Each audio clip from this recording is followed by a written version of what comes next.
नमस्कार दोस्तों, इस भागदौड़ वाली लाइफ में अपन लोगों को चाहिए होता है एंटरटेनमेंट। मुझे तो खूब चाहिए होता है। एंटरटेनमेंट की परिभाषा आपकी, मेरी और तमाम लोगों की अलग हो सकती है, मगर मुद्दे की बात यह है कि हफ्ते भर की हसल के बीच जो ब्रेक मिलता है उसमें तो हम रील्स की चुस्की ले लेते हैं और फिर अफसोस करते हैं, अरे यार इससे अच्छा कुछ ढंग का देख लिया होता। पर ढंग का से क्या मतलब है? मतलब लंबी वीडियो देख ली होती। खैर, बात ऐसी है कि इस द्वंद्व के बीच वीकेंड आ जाता है और वीकेंड पर आप स्क्रॉल करते करते थक जाते हैं, पर दिल को हाँ बोलने वाला शो नहीं मिलता। कहने को तो सैकड़ों फिल्में और सीरीज OTT पर तैर रही हैं, पर सेटिस्फैक्ट्री शो की चाहत ना इधर का छोड़ती है और ना ही उधर का। और बस अब आपका हाथ इंस्टाग्राम के बटन को दबाने ही वाला होता है कि रुक जाइए, आज से आपकी OTT जर्नी मुश्किल से ईजी बनाने वाली हूँ मैं।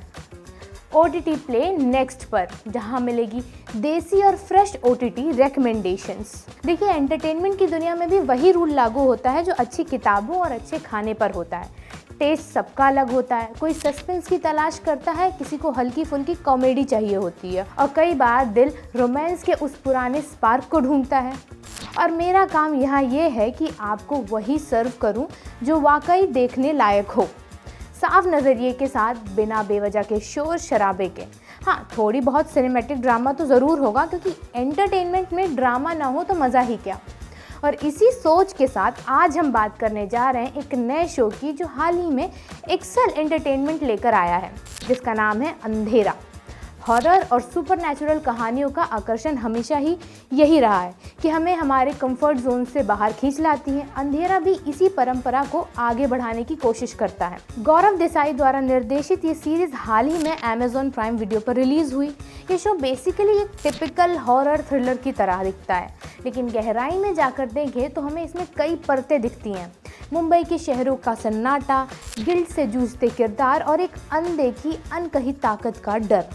कहानी हमें मुंबई की चकाचौंध से हटाकर उस परछाइयों में ले जाती है। यहाँ रात की चुप्पी सिर्फ चुप्पी नहीं बल्कि खामोश चीख जैसी लगती है। इसी बैकड्रॉप में बनी बरुआ का किरदार अचानक गुमशुदगी का एक ऐसा रहस्य खड़ा कर देता है जो जय सेठ, जो इस फिल्म के किरदार हैं, के सपनों में दस्तक देने लगता है। और यहीं से शुरू होती है इस अंधेरी यात्रा की कहानी। कैरेक्टर्स एंड परफॉर्मेंस की बात करें तो इंस्पेक्टर कल्पना कदम, जिसे निभाया है प्रिया बापत ने, पहली नज़र में एक सिंपल पुलिस ऑफिसर की तरह दिखती हैं, मगर कहानी के आगे बढ़ने के साथ उनका कैरेक्टर आर्क इस शो की असली ताकत बन जाता है। प्रिया बापत की परफॉर्मेंस मेजर्ड है, वो चिल्लाती नहीं, बस धीरे धीरे अपना असर छोड़ती हैं। दूसरे नंबर पर आते हैं जय, जिसे प्ले किया है करणवीर मल्होत्रा ने। उनका किरदार हर वक्त गिल्ट और फियर में रहता है। वो एक मेडिकल स्टूडेंट भी है। करणवीर की परफॉर्मेंस नेचुरल और लेयर्ड लगती है, खासकर उसकी आंखों में झलकता डर आपको ये महसूस कराता है कि आप सीधे उसके दिमाग में झांक रहे हैं। रूमी, जिसे निभा रही हैं प्रजक्ता कोहली, वो एक पॉडकास्ट होस्ट हैं जो अपनी मासूमियत और हल्की फुल्की एनर्जी के साथ इस अंधेरे नैरेटिव को बैलेंस देती हैं।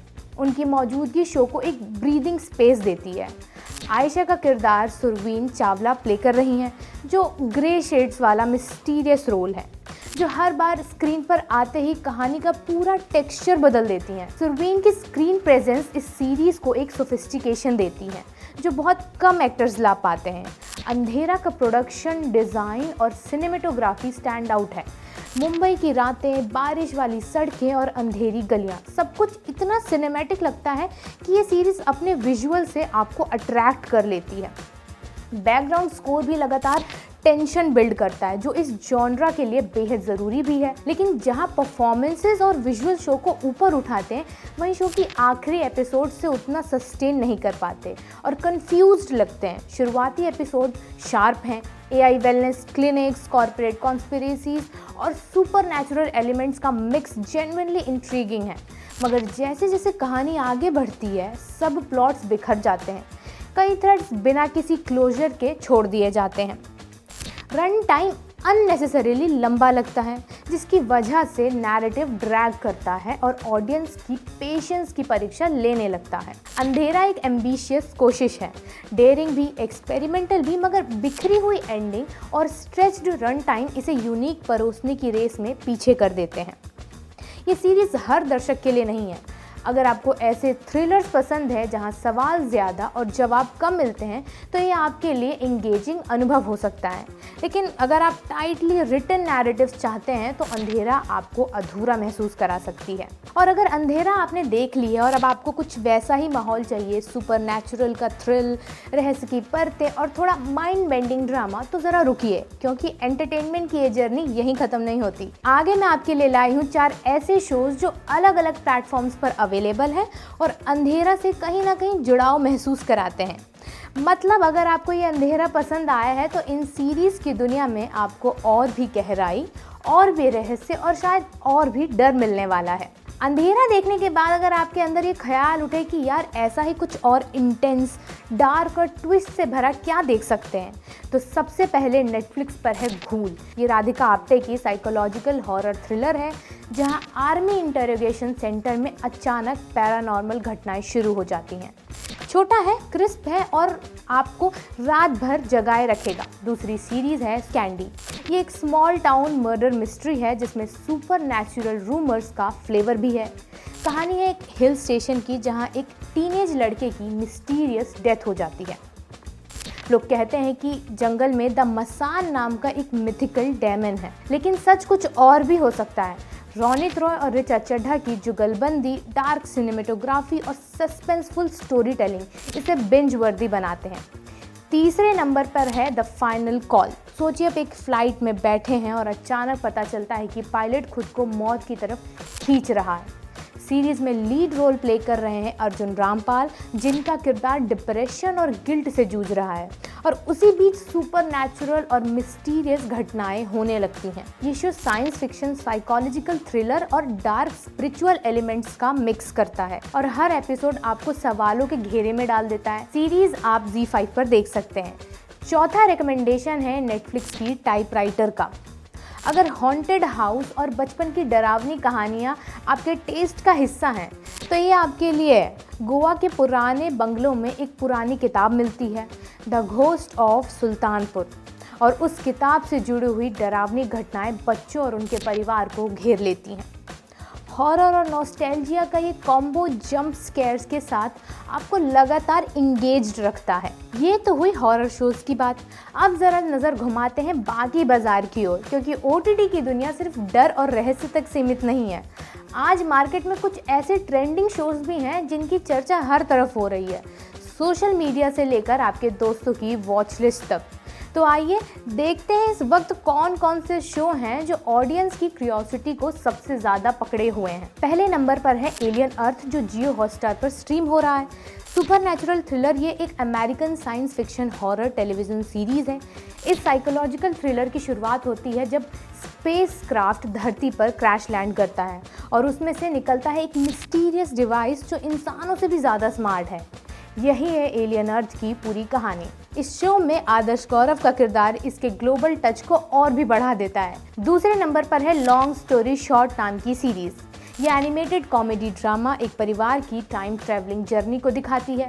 सोचो ज़रा, अगर तुम्हें मौका मिले अपनी पूरी ज़िंदगी बचपन से लेकर बुढ़ापे तक एक फास्ट फॉरवर्ड टाइम मशीन में देखने का, तो कैसा लगेगा? यही क्रेजी और इमोशनल सफ़र है लॉन्ग स्टोरी शॉर्ट का, जो नेटफ्लिक्स पर स्ट्रीम हो रही है। तीसरा मज़ेदार शो है 12, जो डिज्नी पर स्ट्रीम हो रहा है। ये एक south Korean fantasy action series है जिसे KBS2 और डिज्नी प्लस ने मिलकर पेश किया है। ये सितंबर 2025 में प्रीमियर होने वाली एक हाई कॉन्सेप्ट के ड्रामा है। माइथोलॉजिकल फैंटेसी ड्रामा है जहाँ एक्शन है, इमोशंस हैं और साथ ही एक ग्रैंड मिथिकल दुनिया का मज़ा भी है। सीरीज़ में 12 एंजल्स होते हैं जो ईस्टर्न ज़ोडिएक के किसी न किसी जानवर जैसे शेर, बैल, खरगोश आदि का प्रतीक हैं। ये सभी इंसानी रूप में धरती पर रहते हैं और उनका काम है कोरिया को बुरी आत्माओं से बचाना। बहुत साल पहले इन्होंने अपनी कुर्बानी देकर उन अंधेरी ताकतों को बंद कर दिया था, लेकिन जब वही बुरी ताकतें दोबारा लौट आती हैं तो ये 12 रक्षक फिर से जगते हैं, और यही है 12 की रोमांचक कहानी। अगर आपको के ड्रामा का मैजिक, फैंटेसी का थ्रिल और माइथोलॉजी का तड़का ऑल इन वन चाहिए तो 12 आपके लिए मस्ट वॉच साबित हो सकती है। और अगर आपको रोमांटिक फिल्में और सीरीज़ देखना पसंद है तो आपके लिए भी एक स्पेशल शो है जो हाल ही में रिलीज़ हुआ है और उसका नाम है शैडो लव। ये एक चाइनीज़ हिस्टोरिकल रोमांटिक ड्रामा है जहां एक निडर फीमेल जनरल अपने स्पाई हंट मिशन पर निकलती है और किस्मत उसे एक खोए हुए राजा से मिलवाती है। तलवारों और राजनीति के बीच पनपता ये रोमांस आपको काफ़ी पसंद आएगा, जो IQIY पर स्ट्रीम हो रहा है। हालांकि OTT यूनिवर्स इतना बड़ा है कि रोज़ कुछ ना कुछ मज़ेदार सामने आता ही रहता है। तो इस सेगमेंट में हम जानेंगे कि आने वाले दिनों में क्या कुछ नया मार्केट में आने वाला है। तो सबसे पहले बिग बॉस के ऑनेस्ट ऑडियंस खुश हो जाए क्योंकि उनका नया सीजन स्ट्रीम हो रहा है। अगला है my life with the Walter boys season 2, जो आपको हाई स्कूल के दिनों की याद दिलाएगा और फीलिंग्स का एक पुराना लेकिन ज़रूर एंटरटेनिंग डायलेमा याद दिलाएगा। ये शो 28 अगस्त को नेटफ्लिक्स पर आने वाला है। इसके अलावा Amazon प्राइम वीडियो पर सॉन्ग्स ऑफ पैराडाइज नाम से एक शो आ रहा है जिसमें आलिया भट्ट की माँ सोनी राजदान और सबा आज़ाद अहम भूमिका निभा रही हैं। ये एक म्यूजिकल ड्रामा होगा जो कश्मीरी सिंगर राज बेगम की इंस्पायरिंग रियल लाइफ कहानी दिखाएगा। और नेटफ्लिक्स पर द थर्सडे मर्डर क्लब नाम से मिस्ट्री और थ्रिल से भरी फिल्म आ रही है। इस फिल्म में सस्पेंस और फन दोनों का परफेक्ट कॉम्बो है। कहानी 4 ऐसे बुजुर्ग दोस्तों की है जो रिटायरमेंट के बाद भी अपनी ज़िंदगी में एक्साइटमेंट ढूंढ लेते हैं। हर हफ्ते मिलकर अनसॉल्व्ड केसेस पर चर्चा करते हैं। सब कुछ बस एक शौक की तरह चल रहा होता है, लेकिन अचानक उनकी अपनी सोसाइटी में एक असली मर्डर हो जाता है और वहीं से खेल बदल जाता है। इस फिल्म की सबसे कूल बात ये नहीं है कि सिर्फ मिस्ट्री से भरी हुई है, बल्कि इसमें एक वार्म, दिल छू लेने वाली कॉमेडी भी है। दोस्ती, उम्र के साथ आने वाले विजडम और सिचुएशन से निकली अनएक्सपेक्टेड विट इसे अलग चार्म देती है। मतलब ये मर्डर मिस्ट्री उतनी ही एंटरटेनिंग है जितनी हर्ट वार्मिंग। तो अब तक आपने देखा इस हफ्ते की सबसे चर्चित और ट्रेंडिंग सीरीज़ और फिल्में, जिनमें हर जॉनरा की अपनी चमक है। लेकिन एक सच्चे व्यूअर के लिए सवाल हमेशा यही रहता है कि क्या इतना काफ़ी है?